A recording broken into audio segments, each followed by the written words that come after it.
Bismillahirrahmanirrahim. Assalamualaikum warahmatullahi wabarakatuh. Teman-teman sekalian, terima kasih terus bersama kami di channel Ustadz Demokrasi.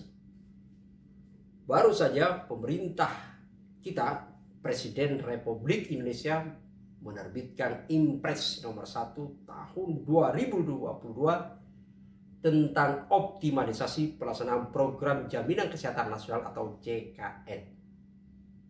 Poin penting dalam Impres tersebut adalah mensyaratkan kepada siapa saja seluruh warga negara yang akan menggunakan pelayanan publik setidak-tidaknya di 6 pelayanan publik itu kemudian sejatinya seharusnya terdaftar dalam kepesertaan BPJS Kesehatan.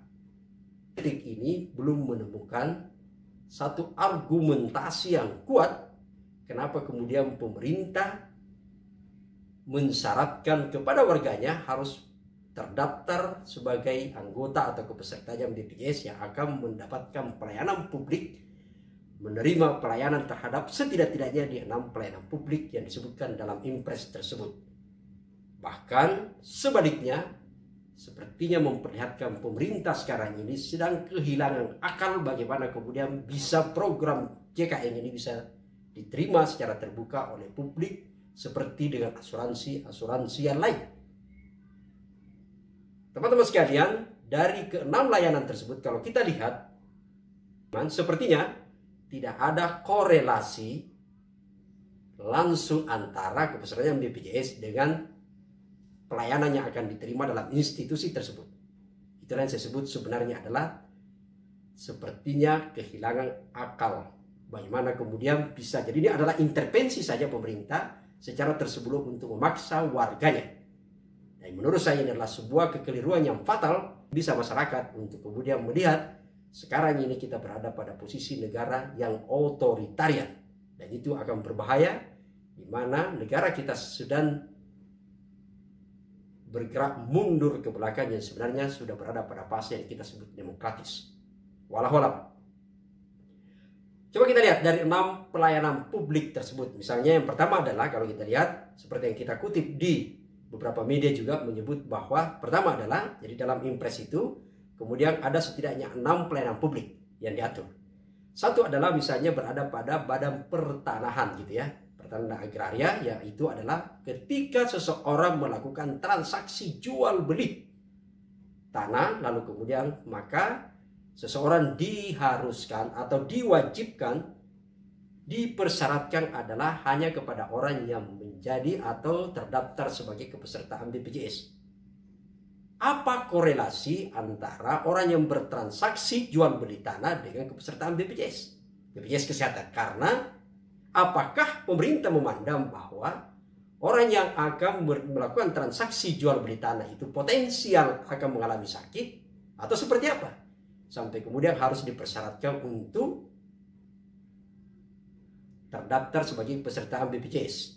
Padahal yang kita tahu selama ini seseorang yang akan melakukan transaksi jual beli tanah adalah sesungguhnya hanya diwajibkan bahwa yang bersangkutan itu adalah menyediakan atau bersedia membayar pajak atau BPHTB. Yang pada saat itu adalah pada saat bersamaan itulah bagian dari pendapatan daerah.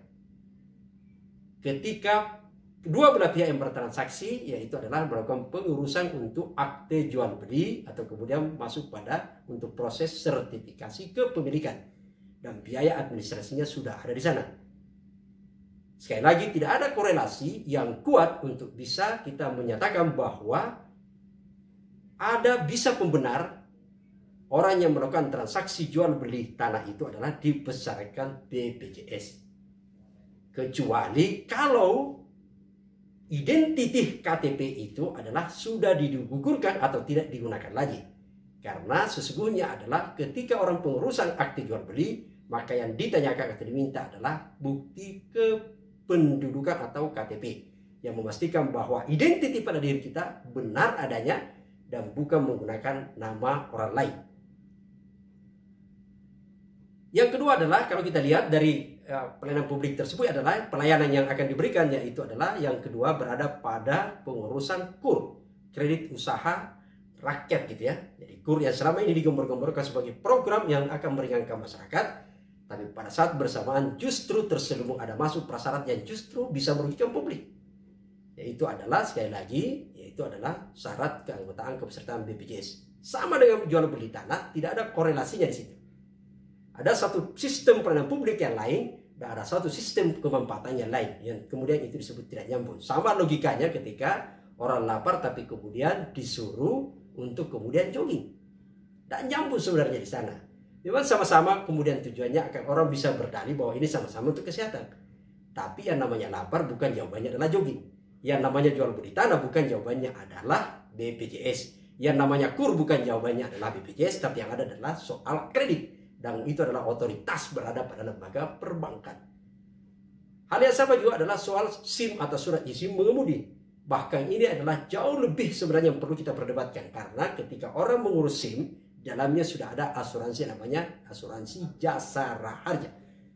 Bahkan kecelakaan lalu lintas bukan bagian, apalagi kalau ada dua berlawanan, maka bukan menjadi tanggung jawab BPJS. Lalu kemudian apa korelasi BPJS dengan jasara harja? Yang sejatinya adalah kecuali dalam SIM itu sudah kemudian digugurkan jasara harja. Karena di situ juga adalah bukan gratis, tapi pada saat orang mengurus SIM, pada saat itu kita membayar yang namanya asuransi kecelakaan. Sama halnya ketika pelayanan SKCK dan macam-macam. Jauh lebih yang perlu kita perdebatkan adalah justru prasyarat orang untuk bisa mendapatkan pelayanan di pendidikan. Yang saya sebutkan tadi adalah bahwa pelayanan publik, pelayanan dasar adalah mandatori negara, sejatinya mempermudah bukan mempersulit. Kecuali kalau pemerintahan sekarang sudah menganggap sudah masuk pada satu slogan, kalau itu bisa sulit kenapa dipermudah. Dan itu kalau itu terjadi maka betul-betul kita jauh mundur ke belakang. Selain pendidikan kalau kita lihat adalah di diktum itu ternyata ada juga masalah dimasukkan adalah keinginan untuk masukkan di soal prasyarat untuk orang naik haji dan umroh. Yang saya tahu adalah persyaratan untuk orang naik haji adalah disebutkan setelah syarat bagi orang yang mampu. Mampu itu adalah sehat dan mampu itu adalah secara finansial. Karena Anda akan melakukan perjalanan keluar maka tentu adalah dokumen paspor, bukan BPJS. Tapi walau apa logika pemerintah kemudian mensyaratkan dokumen ini? Selain kalau kita lihat bahwa sepertinya sekali lagi pemerintah sekarang ini kehilangan cara bagaimana kemudian memastikan bahwa program JKN ini bisa diterima dengan tangan terbuka. Saya adalah peserta yang namanya peserta keanggotaan BPJS bersama keluarga. Yang harus dilakukan sekarang pemerintah sesungguhnya adalah secara elegan BPJS secara terus-menerus untuk kemudian melakukan konsolidasi sosialisasi kepada publik apa manfaat terhadap program BPJS tersebut. Yang kita sebut semua dengan slogan adalah gotong royong. Kita belum tentu hari ini sehat, lalu kemudian besok seterusnya akan sehat. Boleh jadi hari ini kita sehat, besok akan sakit, atau sebaliknya hari ini kita sakit, besok akan sehat. Disitulah sebenarnya siklus untuk kemudian saling membantu. Dan itu penting dijelaskan oleh BPJS. Atau dalam konteks lain, sejatinya BPJS untuk kemudian lebih tegas mengevaluasi dalam konteks tata kelola manajemen BPJS sendiri. Publik tahu betul bahwa di BPJS sangat begitu besar dana yang harusnya dikelola. Data sekarang ini adalah bahkan kemudian yang tersiar yang sempat muncul bahwa gaji seorang direksi saja untuk per bulannya bisa mencapai pada angka 300-an juta per bulan. Walau karena itu sempat dibantah oleh Humas BPJS. Tapi bukan soal besaran gaji atau kemudian kecilnya gaji. Tapi ini adalah mandatori negara untuk kemudian BPJS dijadikan sebagai program untuk bisa saling menutupi kebutuhan orang lain. Tapi bukan berarti semua harus dipaksa tanpa kemudian harus dijelaskan apa manfaatnya. Karena pada saat bersamaan juga kita tahu semua pelayanan publik, pelayanan BPJS masih jauh lebih rendah dibanding dengan pelayanan asuransi yang lain. Terutama asuransi kesehatan. Di luar asuransi kesehatan sebenarnya, nah kalau kita ke rumah sakit memang pelayanan penerima kepesertaan BPJS sangat berbeda dengan pelayanan umum. Bahkan loket kepesertaan BPJS itu dipisahkan dengan umum.